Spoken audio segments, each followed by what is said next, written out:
Boa noite, de novo, terceira vez já. Vamos abrir nossas Bíblias em Romanos, capítulo 6.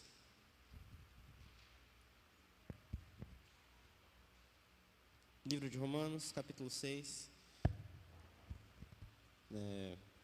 Tem que pontuar algumas coisas. Para quem esteve no último culto, o texto também foi Romanos, capítulo 6. E o texto de hoje é a continuação do que vemos na nossa última reunião. E o culto que foi anunciado aqui agora no dia 5 também será em Romanos 6, no caso será o fechamento. Então, se você esteve presente no último, está aqui hoje e estará no próximo, estiver no próximo, você vai ver. Pedir para não derrubar, né? Tomar todo cuidado, não vou nem chegar perto. Você vai ver que a gente vai falar de coisas muito similares. O texto é o mesmo texto e ele vai falar sobre um único assunto. Então, assim, vou repetir algumas falas, mas é o intuito do texto.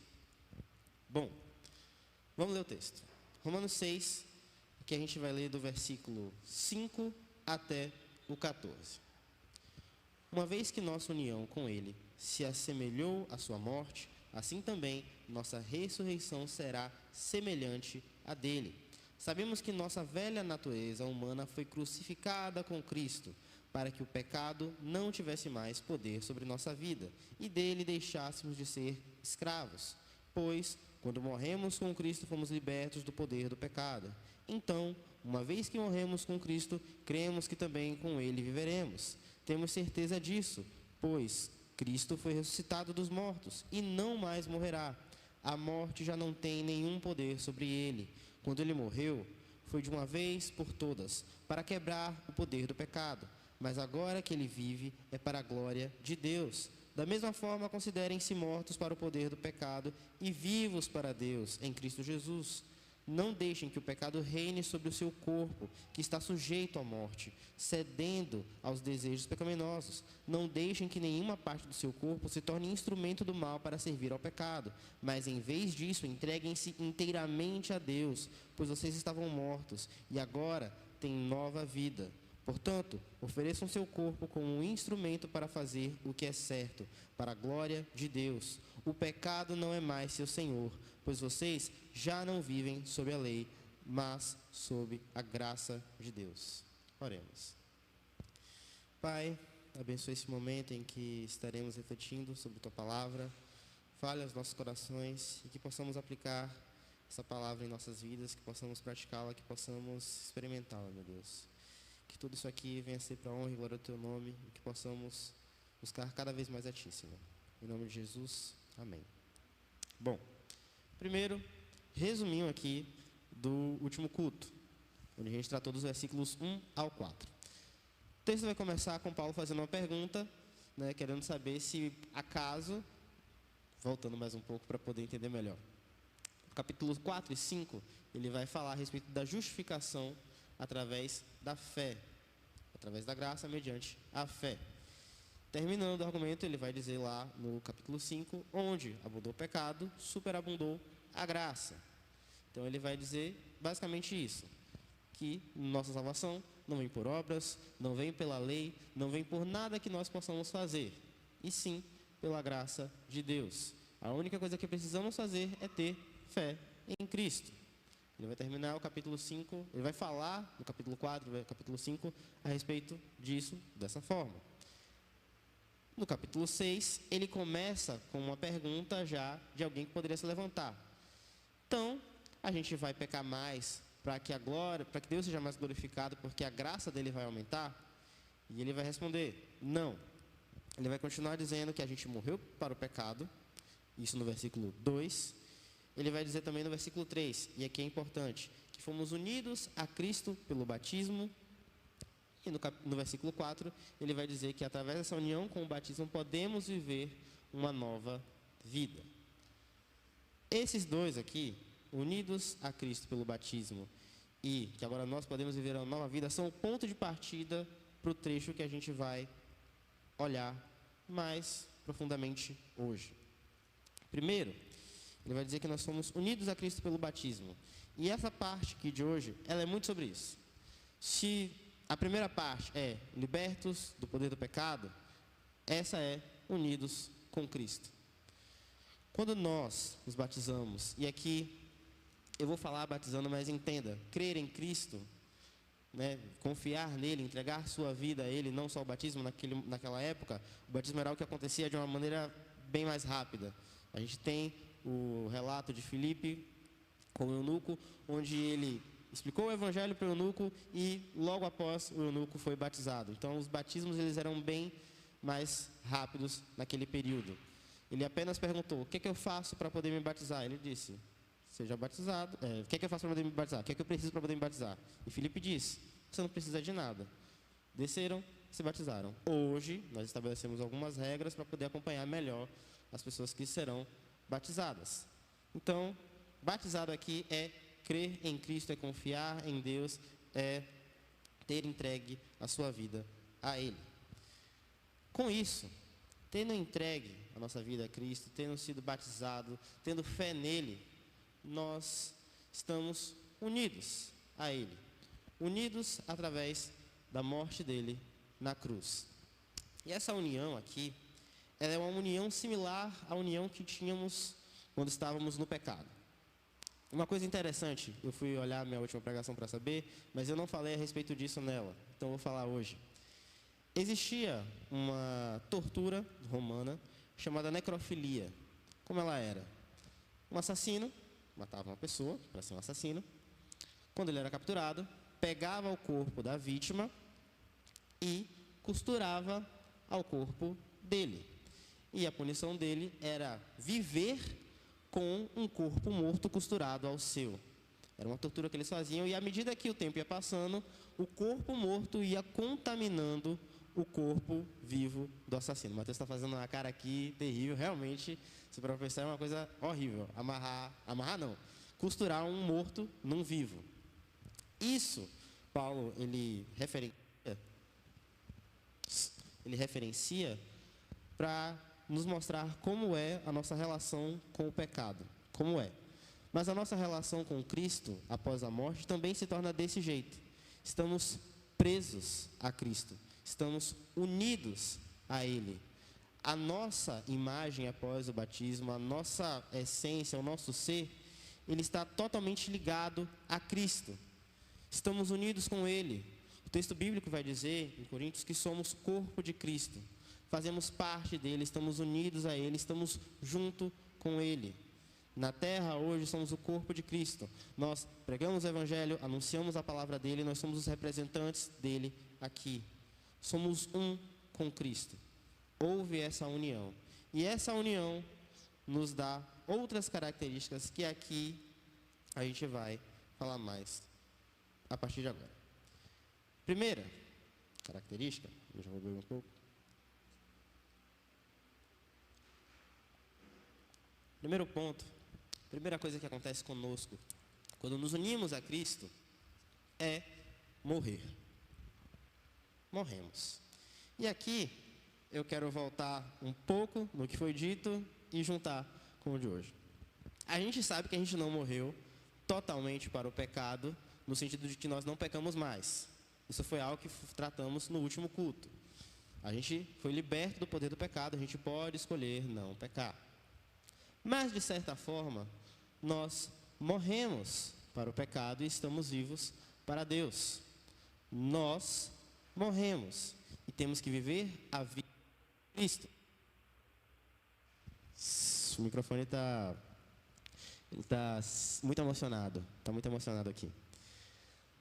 Nós devemos viver a vida de Cristo. Como foi a vida de Cristo?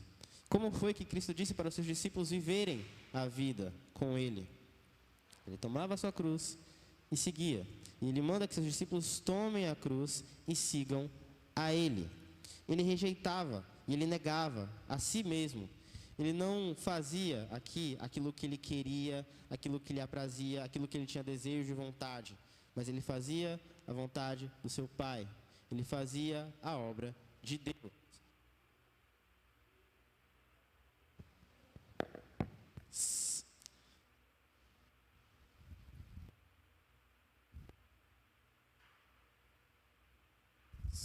som, pronto.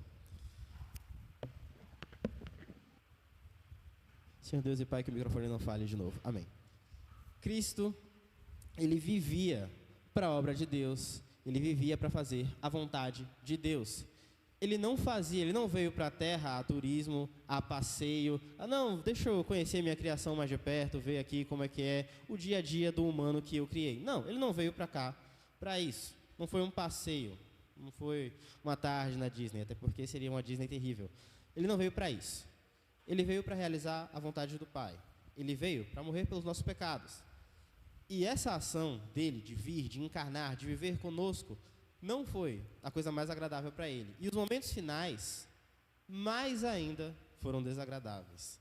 Em João, no capítulo 12, versículo 27, eu já gravei de tanto que eu já falei, ele vai questionar a Deus. Ele vai dizer, o que é que eu faço agora? Digo para que o Senhor me livre dessa hora, mas eu vim justamente para essa hora. Ali ele está no momento com Deus, orando, e ele pede a Deus, ele pergunta a Deus, o que é que eu digo para ti, Pai? Eu digo para não ter essa hora, para ser livrado dessa hora? Não posso, porque eu vim para esse momento. A vida de Cristo na terra foi renúncia. Foi trabalhar a obra do seu Pai. Foi fazer aquilo que Deus havia estabelecido para ele. Foi viver para a glória de Deus. Nós estamos mortos para nós. Estamos mortos para os nossos desejos, para as nossas vontades, para os nossos anseios. Morto não faz absolutamente nada. Morto é morto, não respira, não anda, não tem ação, não tem desejo, não tem vontade, não tem absolutamente nada. Morto é morto. Morto não, você não pode, sei lá, levar algo que cheire muito mal e o morto vai levantar. Ou você não pode fazer algo para estimular aquele corpo a viver, a fazer qualquer tipo de coisa. Não, ele está morto. Nada o move, nada o chama atenção, nada o tira daquele estado de morto. E ele não tem desejos, não tem anseios, não tem nada. E nada do que possamos fazer vai afetá-lo diretamente. Até se a gente, sei lá, todo mundo aqui provavelmente tem algum parente, alguma pessoa próxima que já faleceu. Até se a gente vai visitar, se a gente vai lá prestar uma homenagem, a pessoa não está recebendo de fato. Está recebendo ali a memória dela. A gente está ali por uma coisa mais do nosso afeto para aquele que partiu. Mas o morto em si, nada acontece para ele, por ele, nada. É um morto. Nós estamos mortos. Cada um aqui, a partir do momento que foi batizado, a partir do momento que creu em Cristo, a partir do momento que entregou sua vida a Deus, morreu. Gálatas 2:20 vai dizer, não mais eu, mas Cristo vive em mim. Não mais nenhum de nós, não mais nenhuma de nossas vontades, nenhum de nossos desejos, nenhum de nossos afetos, nada que nós mesmos queiramos construir para a nossa vida, mas aquilo que Deus quer, aquilo que é a vontade de Deus, aquilo que Ele quer fazer em nós e através de nós. Não mais eu, mas Cristo. E o que Cristo viveu foi a vontade de Deus, foi a obra de Deus para a glória de Deus. Portanto, o primeiro ponto é, nós estamos mortos, nós morremos, não mais vivemos, não é mais a gente que vive, é Cristo que deve viver em cada um de nós, não mais nós, mas Cristo. O segundo ponto é que a gente morreu, acabou para a gente, não tem mais nós, mas a nossa morte, ela também não é de tudo ruim.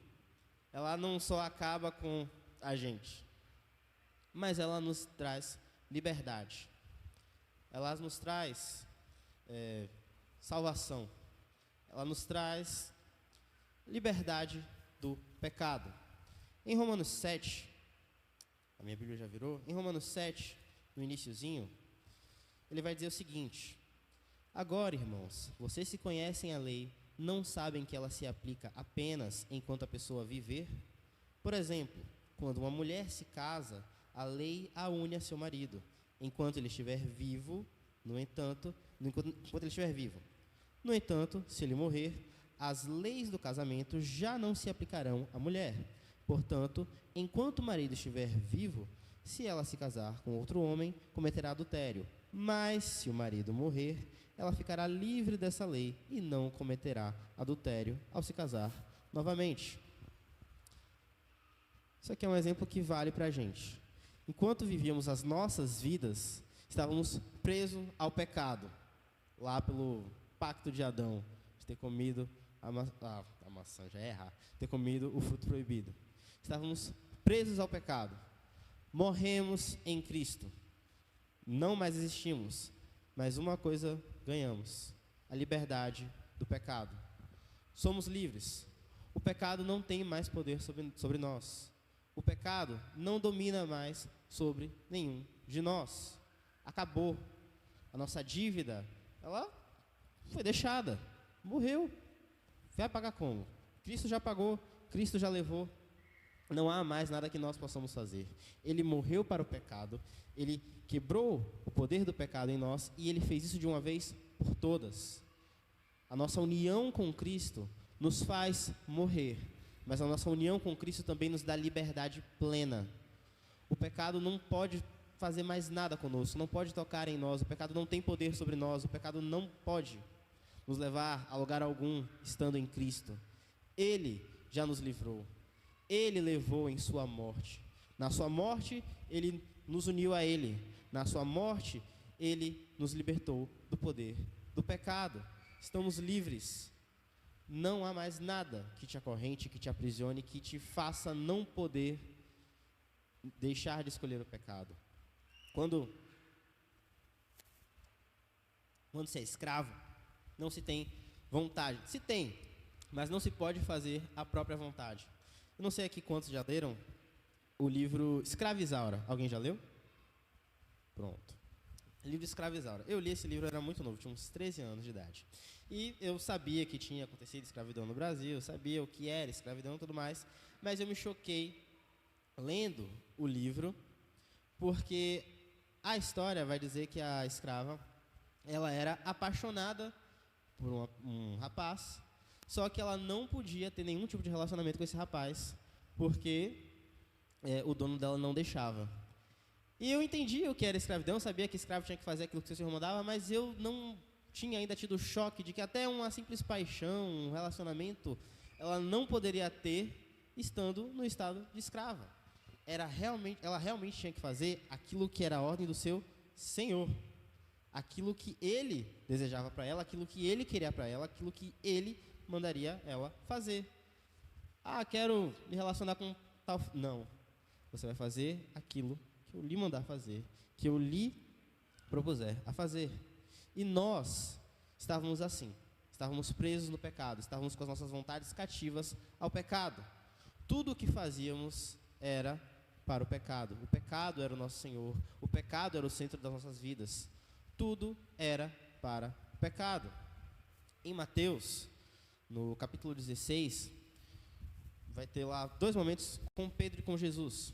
No primeiro momento, Jesus vai perguntar: quem as pessoas dizem que eu sou?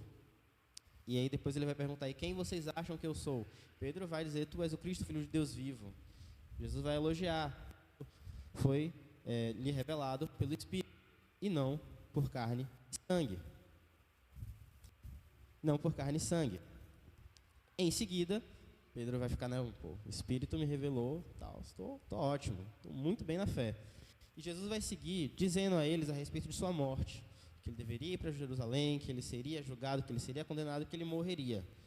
Pedro chama Jesus de canto e começa a repreender Jesus, dizendo que isso não aconteceria. Veja, a gente, todo mundo aqui se relaciona, todo mundo aqui tem amigos. Chegar para o seu amigo e dizer: cara, não anda por tal lugar, porque tal lugar é perigoso. Falar: velho, olha, esse horário está tarde, vai para casa, vai para algum lugar, não fica na rua, é muito perigoso, cuidado, as coisas são perigosas, não faça isso, não pense que uma coisa de ruim vai acontecer com você. Isso é uma coisa de amigo. Amigos fazem isso uns com os outros. O que Pedro estava fazendo com Cristo era ser amigo. Ele estava: velho, não, está repreendido acontecer uma coisa dessas com você ir para lá, morrer, para quê? O ministério está fluindo, as pessoas estão te reconhecendo, você está fazendo milagres, aí você vai para Jerusalém e morre e acaba com tudo? Isso, Pedro estava sendo um amigo, na nossa visão limitada. Mas, ali, Jesus o repreende, dizendo: aparta de mim, Satanás. Ele tem que repreender Pedro, ele tem que repreender aquilo que Pedro diz, porque Pedro estava sendo amigo. Contudo, Pedro ainda tinha suas vontades presas ao pecado. E ele não queria que o seu Senhor morresse. Ele não sabia que era necessário também. Tem essa parte, né? Vamos aliviar um pouco. Ele não sabia que era necessário que Cristo morresse. Mas a oferta que ele faz a Jesus é uma oferta amigável, mas ainda assim presa ao pecado. Ele só estava ali pedindo para Jesus não fazer a vontade de Deus. Ele só estava pedindo para Cristo não fazer aquilo que ele veio fazer. Somente isso. E era um pedido de amigo. A nossa vida, nesse jeito, fazendo pedidos de amigo, fazendo coisas que aos nossos olhos são até boas, quando estamos no pecado, é para ofender Deus, é para nos afastar cada vez mais de Deus, é para ir contra Deus e manifestar a nossa ira sempre contínua a Deus. No pecado, aprisionados no pecado, a nossa existência, a nossa vida, a nossa razão de viver é ir contra Deus, é odiar a Deus, é rejeitar a Deus e fazer tudo para a ofensa de Deus. Mas morremos. Esse eu nosso morreu. Essa natureza, ela foi crucificada com Cristo no batismo. Ela foi crucificada com Cristo a partir do momento em que cremos nele.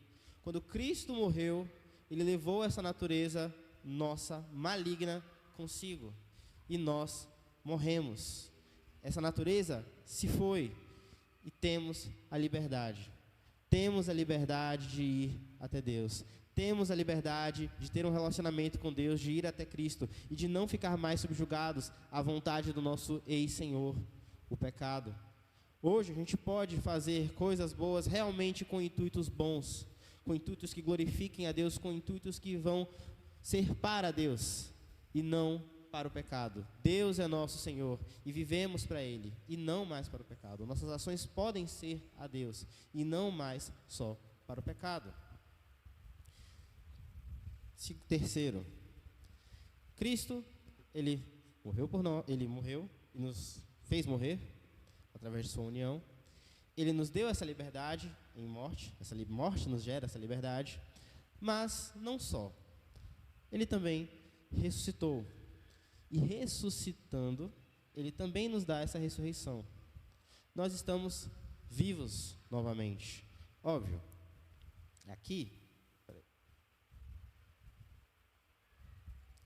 aqui vai ser mais específico com a doutrina da ressurreição futura.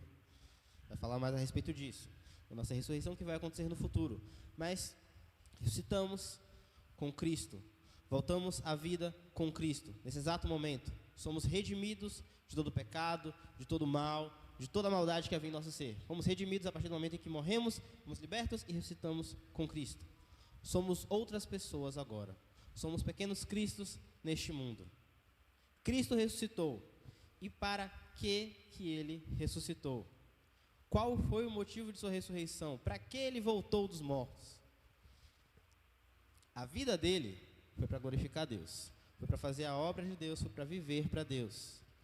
A ressurreição dele é para a mesma coisa. O texto vai dizer aqui, e eu vou pedir para ler com os irmãos de novo, versículo 8 e 9. Ele vai dizer: então, uma vez que morremos com Cristo, cremos que também com Ele viveremos. Temos certeza disso, pois Cristo foi ressuscitado dos mortos e não mais morrerá. A morte já não tem nenhum poder sobre Ele. Quando Ele morreu, foi de uma vez por todas, para quebrar o poder do pecado. Mas agora que Ele vive, é para a glória de Deus. Da mesma forma, considerem-se mortos para o pecado. Cristo vive hoje. E Ele vive para a glória de Deus. O objetivo de Cristo em vida foi viver para a glória de Deus. O objetivo de Cristo pós-ressurreição é viver para a glória de Deus. Todas as ações de Cristo são para a glória de Deus. Tudo o que Cristo faz é para a glória de Deus. Até hoje Cristo trabalha para a glória de Deus, fazendo a vontade de Deus. Toda a vida de Cristo é em torno disso, glorificar o Pai. No futuro ele reinará, mas ele reinará para glorificar o Pai. E nós, que estamos unidos a Ele, fomos unidos em sua morte, morremos, fomos libertos e agora estamos ressurretos, só temos uma ação, só temos um caminho, uma direção: glorificar o Pai, viver para a glória de Deus. Cristo é o nosso Senhor, Cristo é o nosso libertador, Cristo é o nosso redentor, e Ele nos salvou, e Ele fez tudo isso para a glória de Deus. Nós também devemos viver para a glória de Deus, para agradar a Deus, para os caminhos de Deus, para que Deus seja visto em nossas vidas. A gente está estudando o Sermão do Monte e alguns outros textos também paralelos nas reuniões de quinta-feira. Estamos fazendo esse estudo do Sermão do Monte. E o segundo trecho vai falar sobre ser sal da terra e luz do mundo. Eu falei até na última direção de culto a respeito desse texto. E o texto vai dizer para sermos sal da terra, luz do mundo, para que a gente faça a diferença, para que a gente dê sabor, para que a gente ilumine, para que a gente faça a diferença na sociedade. Mas quando a gente faz a diferença da sociedade, não é para nós mesmos, não é para que as pessoas nos olhem, tenham com autoestima ou nos achem algo demais, mas é para a glória de Deus. Quando a gente faz a diferença, quando somos pessoas que se posicionam na sociedade, que são diferentes na sociedade, Deus é glorificado. As pessoas olham para Ele, as pessoas olham as nossas boas obras e elas glorificam a Deus, elas vão até Deus. A nossa vida pós-ressurreição é glorificar a Deus e é fazer com que outros glorifiquem a Deus. É ter uma vida diferente, é ter uma vida transformada, ter uma vida totalmente mudada do que era. Isso é o que devemos fazer após a ressurreição com Cristo. Bom, sequência do texto, ele vai nos exortar da seguinte forma. Ele vai dizer: não deixem que o pecado reine sobre seu corpo, que está sujeito à morte, cedendo aos desejos pecaminosos. Não deixem que nenhuma parte de seu corpo se torne instrumento do mal para servir ao pecado, mas em vez disso, entreguem-se inteiramente a Deus, pois vocês estavam mortos e agora têm nova vida. Portanto, ofereçam seu corpo como instrumento para fazer o que é certo, para a glória de Deus. Cristo nos libertou. Ele nos deu liberdade. Hoje, nós podemos olhar para o pecado e dizer: não, não vou pecar. Hoje, o nosso relacionamento com o pecado não é mais o pecado nos molda e tudo que fazemos é em torno do pecado. Não. A gente pode escolher dizer não. A gente pode escolher continuamente dizer não e seguir outro caminho. Podemos fazer isso. Contudo, o pecado ainda está na nossa realidade. Nós ainda erramos, nós ainda falhamos, nós ainda tropeçamos. A gente ainda é propício ao pecado. Ainda é muito fácil, ainda é muito natural da gente. Morremos. E para pecar é só perder um pouco do foco e pum, pecamos. É muito fácil para cristão, para não cristão, para todo mundo pecar. Faz parte da nossa natureza antiga. Cristo nos libertou do poder da escravidão. Ele não nos libertou da presença do pecado, mas nos libertou do poder sobre nós. Hoje está difícil. Da escravidão. Qual foi agora?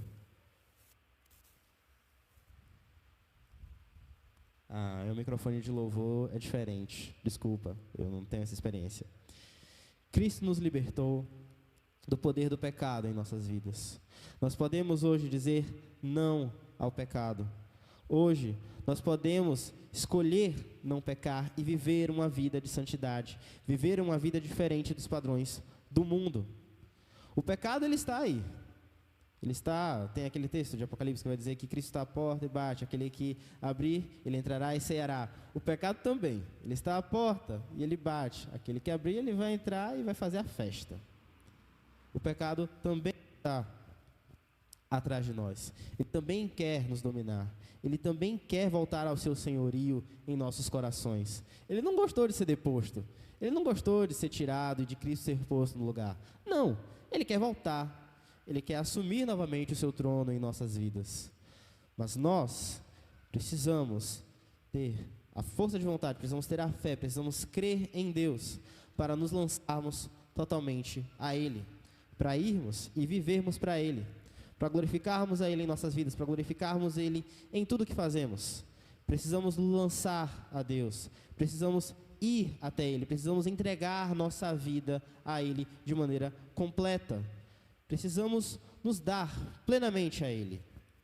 Uma coisa que pode ser feita, e aqui a gente já vai para as aplicações de como viver uma vida que glorifica a Deus. Uma das coisas que pode ser feita é bem simples. Nós, a respeito de como glorificar a Deus, é oração. E aqui, a gente fala, né, não, que orar é uma coisa muito simples. A gente ora assim, assim, assado, ora ali, ora aqui. É muito simples orar, pode orar em qualquer lugar, pode orar quanto tempo for. É muito simples. Mas, e aqui eu vou revelar uma coisa até do passado, e eu vou só tentar fechar nesse ciclo. Nós, jovens batistas, temos um pouquinho de problema com oração. E essa história até André faz parte. Há 4, 5 anos atrás, não lembro agora o ano que a gente estava no ensino médio, no último ano, a gente tinha um grupo cristão no colégio chamado Discípulos de Cristo. E esse grupo era a Igreja Universal dos Crentes, porque tinha todos os tipos de denominação. Universal, TJ, Adventista, Batista, Presbiteriano, Pentecostal, Assembleiano, todas as denominações estavam presentes num só grupo. E era esse. A gente se reunia no colégio, terças e quintas, e fazia o nosso culto. Era uma coisa hipermista, várias doutrinas, vários pensamentos, mas todo mundo amava Cristo, todo mundo queria seguir Jesus, então todo mundo pregava sobre Cristo para não afastar o outro irmão que tinha umas diferenças doutrinárias. E havia um grupo de liderança, eu e André fazíamos parte. O grupo era formado por 3 batistas, uma assembleiana e o resto era pentecostal. Uma vez a gente quis fazer um propósito, não sei se pode dizer que propósito, mas a gente queria fazer uma campanha de oração para a gente estar reavivando o grupo no colégio. E aí começou a discussão. Porque os pentecostais, eles queriam que a gente fizesse o propósito num horário específico, com o tempo específico de oração. Não, porque a gente tem que orar às 6 horas da tarde, tem que orar das 6 até as 7. Fechou. A gente quer orar esse tanto de tempo. Eu não falei, André não falou, mas o outro batista falou. Cara, eu não quero ficar enchendo linguiça com Deus. Esse foi o termo. Enchendo linguiça com Deus. Por quê? Às vezes a nossa oração, ela é mais longa, ela é mais curta, ela é mais rápida. Ela vai ali, acabou. Às vezes a gente realmente tem mais coisas para falar com Deus e ele usou esse termo. Não quero ficar enchendo linguiça com Deus. E isso se tornou um debate de 3 semanas mais ou menos, acerca da oração. Se a gente deveria orar muito tempo, deveria contabilizar o tempo da oração, se a gente deveria orar em horário específico, ou se não, a gente tem a liberdade de chegar a Deus em qualquer tipo de horário, ter a oração ali que não precisa ter um tempo, mas se derramar o coração já está valendo e tal. Virou um debate de 3 semanas. Né? E teve batistas versus pentecostais. Acabou que aconteceu isso. Nós defendendo ali que a gente precisava só derramar o nosso coração, e eles dizendo que não, a gente tem que estabelecer um período para que a gente ore mais e seja mais fervoroso. Foi um tempo nisso. Eu, pessoalmente, no debate, ouvindo, velho, quer saber? Eu entendo a minha preocupação de realmente derramar o meu coração a Deus, mas eu entendo também o intuito deles de a gente orar mais. Né? Não é uma coisa que deve ser forçada, mas a gente também precisa orar mais. A gente precisa passar um tempo mais longo orando e buscando mesmo. Não é ruim.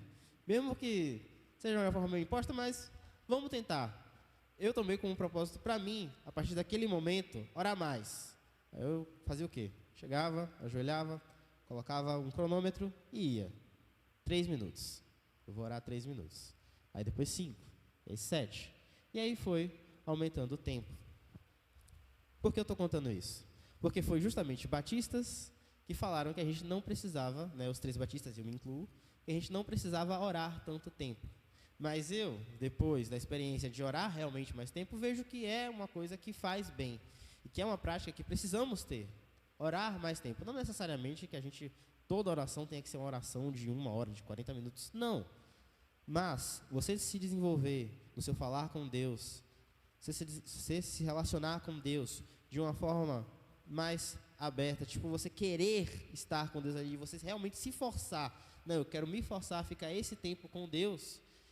Isso nos faz bem no nosso relacionamento com Deus. Quando a gente está apaixonado, a gente faz isso.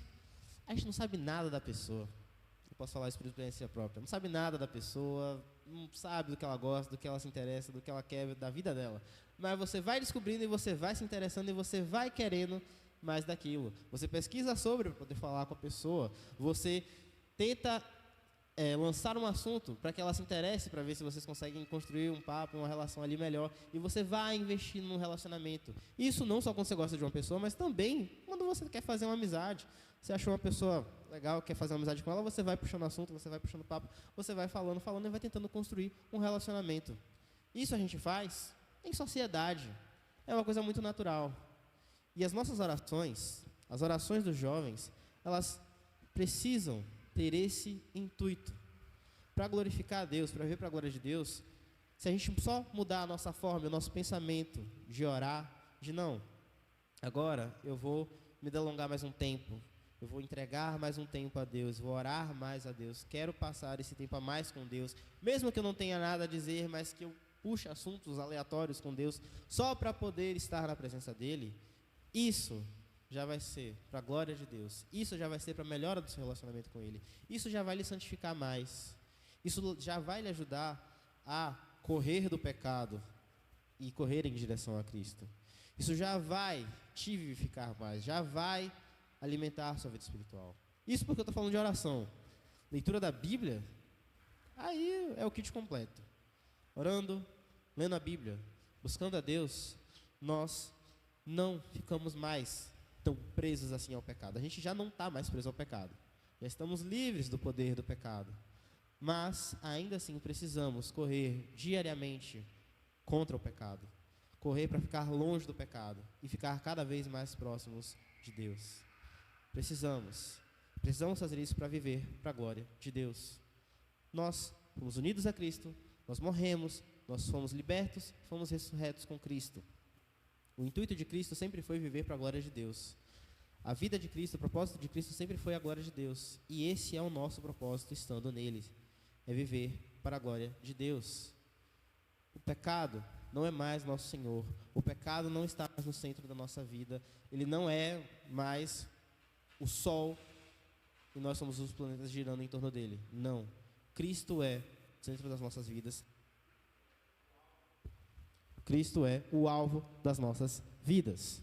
E devemos ir até Ele. Devemos seguir a Ele. Devemos falar com Ele. Devemos entregar nossas vidas cada vez mais a Ele. Amém? Amém. Chamar o ministério de louvor. Está cantando mais uma música e encerrando o culto. Senhor Deus e Pai, muito obrigado, Senhor, por esse culto. Muito obrigado por esse momento que podemos estar aqui juntos, ouvindo a Tua palavra. Senhor, que a gente possa aplicar essa palavra em nossa vida, que a gente possa estar Te buscando cada vez mais. Muito obrigado, Senhor, por tudo que o Senhor tem feito em nossas vidas e nos ajuda a lutar contra o pecado e viver para a Sua glória. Em nome de Jesus, amém.